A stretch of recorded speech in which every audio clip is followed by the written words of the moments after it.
Hello and welcome everyone. My name is Sandeep and you are watching Ambedkarite activism. दोस्तों, आज के इस वीडियो में हम बात करने वाले हैं ब्रह्मचर्या की। गांधी जी की ब्रह्मचर्या, स्वामी विवेकानंद जी की ब्रह्मचर्या और आज के आश्रम। क्योंकि ज़्यादातर सेक्सुअल स्कैंडल आज के हमारे आश्रम में होते हैं, मठ में होते हैं। सभी मठ में नहीं होती है और सभी आश्रम में नहीं होते, पर ज़्यादातर सेक्सुअल हैरेसमेंट की जो केसेस है वो हमें इन मठ से सुनाई देती है और वहीं पे ये सेक्सुअल स्कैंडल हमें दिखाई देते हैं। तो दोस्तों, ऐसा क्यों होता है? गांधी जी ने कहा था ब्रह्मचर्या ये हमारे धर्म का हिस्सा है और उन्होंने ब्रह्मचर्या की प्रैक्टिस भी की थी। अब वो प्रैक्टिस इतनी कंट्रोवर्शियल थी, उनका विरोध सरदार वल्लभ भाई पटेल जी ने किया था कि इस तरह के आप ब्रह्मचर्या के प्रयोग मत किया कीजिए। क्योंकि उन्होंने क्या किया था, तो अपने पोती के साथ वो नंगा सोते थे। देखिए दोस्तों, इसको ऑफेंसिव तरीके से मत लीजिए, क्योंकि ऑफेंसिव तरीका मतलब ये चीज़ ही ऐसी है कि ज़्यादा इस पर डिस्कशन नहीं हुआ है और इस पर डिस्कशन ना होने के कारण ही मुझे ऐसा लगता है कि बहुत सारी मिसअंडरस्टैंडिंग है और इस मिसअंडरस्टैंडिंग के वजह से काफ़ी सारे आश्रम में, काफ़ी सारे मठ में इस तरह के केसेस हमें सुनाई दे रही हैं। स्वामी विवेकानंद जी की ब्रह्मचर्या ये गांधी जी के ब्रह्मचर्या से कंप्लीटली अलग थी। सेल्फ डेवलपमेंट के लिए, बुद्धि का विकास करने के लिए, इनर पावर बढ़ाने के लिए, इन सारी चीज़ों के लिए ब्रह्मचर्या की जाती है, जिसको मैं भी मानता हूँ, मैं भी बिलीव करता हूँ कि ब्रह्मचर्या से ये सारी चीज़ें डेवलप होती हैं। I believe on it. कुछ लोग कहते हैं कि brahmacharya and celibacy test both are same, but I don't believe that. Celibacy test ये एक वेस्टर्न वर्ड है। सेलिबेसी टेस्ट में भी नॉन सेक्सुअल एक्टिविटी होती है और जो हमारी ब्रह्मचर्या होती है उस ब्रह्मचर्या में भी सेक्स वगैरह कुछ करना नहीं होता है। तो इस तरह का कॉन्सेप्ट है, but brahmacharya is spiritual. Celibacy test वो एक मेडिकल के इसमें डेवलप हुई चीज़ है, बट बोथ आर डिफरेंट। जब हम हमारे इंडिया का कल्चर पढ़ेंगे, हम योग के ऊपर ज़्यादा किताबें पढ़ेंगे, तब आपको समझ आएगा ब्रह्मचर्या के क्या फ़ायदे होते हैं। पर दोस्तों, ये जो आश्रम है, इस आश्रम में ब्रह्मचर्या का तो पालन किया जाता है। कुछ साधु संतों द्वारा स्वामी विवेकानंद जी की ब्रह्मचर्या को फॉलो किया जाता है, तो कुछ आश्रम और मठ में गांधी जी के ब्रह्मचर्या को फॉलो किया जाता है। अब जहाँ पर गांधी जी के ब्रह्मचर्या को फॉलो किया जाता है, अक्सर उन पर आरोप लगाए जाते हैं कि यहाँ पे सेक्स स्कैंडल हो रहा है। क्योंकि गांधी जी की जो ब्रह्मचर्या है उसको आप लोग डिटेल्स में पढ़ लीजिए। इस पर बीबीसी ने न्यूज़ बनाई है, आज तक ने न्यूज़ बनाई है, काफ़ी सारे न्यूज़। ये बातें पहले सिर्फ अम्बेडकरवादी लोग किया करते थे। तो देखिए, ये स्पिरिचुअल प्रैक्टिस है और गांधी जी के जो प्रयोग थे वो बहुत ही ज़्यादा कंट्रोवर्शियल रहे हैं, क्योंकि वो नंगे सोते थे अपने पोती के साथ और भी कई लड़कियों के साथ, तो इसलिए ये कंट्रोवर्सी बन गई। पर दोस्तों, इसमें जो इम्पोर्टेंट चीज़ है, मनु बेन, उनकी जो डायरी है, उनके डायरी की वजह से ये सारी बात दुनिया के सामने आई है और उस डायरी पर गांधी जी के भी सिग्नेचर है।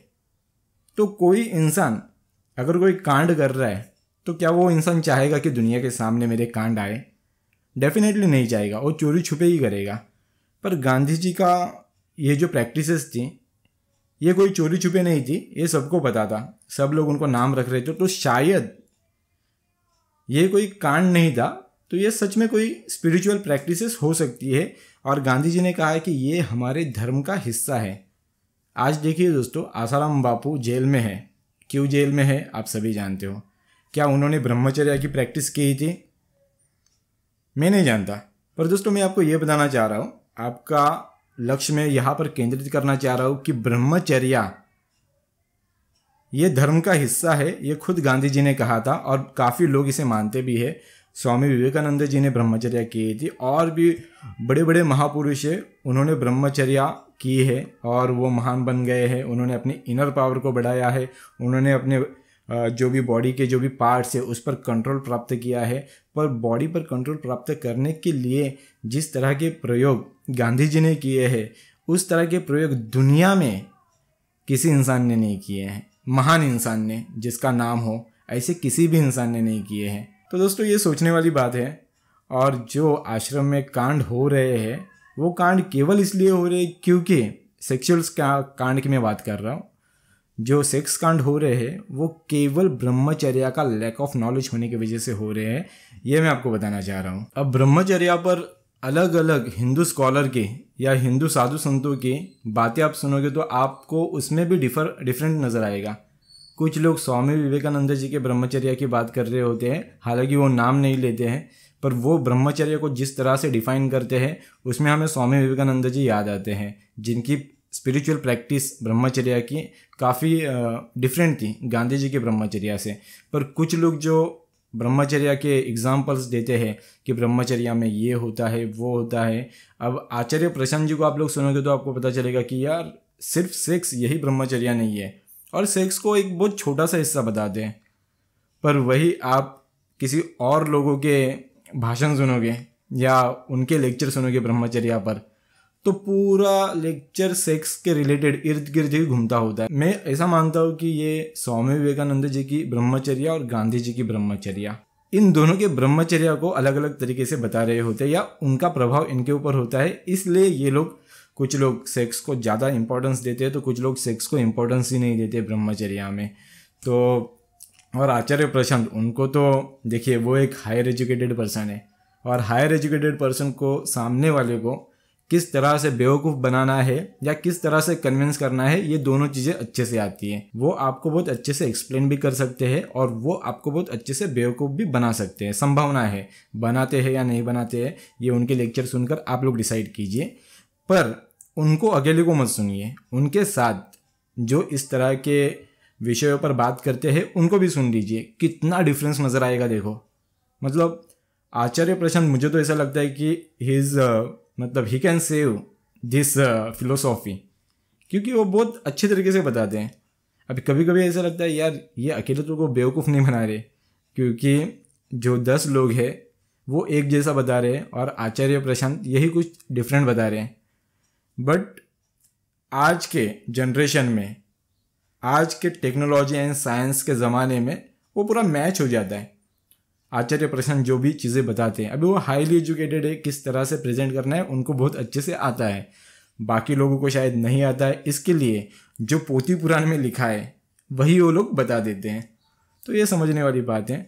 तो दोस्तों, मैं इस वीडियो के माध्यम से सिर्फ ये बताना चाहता हूँ कि ब्रह्मचर्या के प्रैक्टिसेस को समझिए।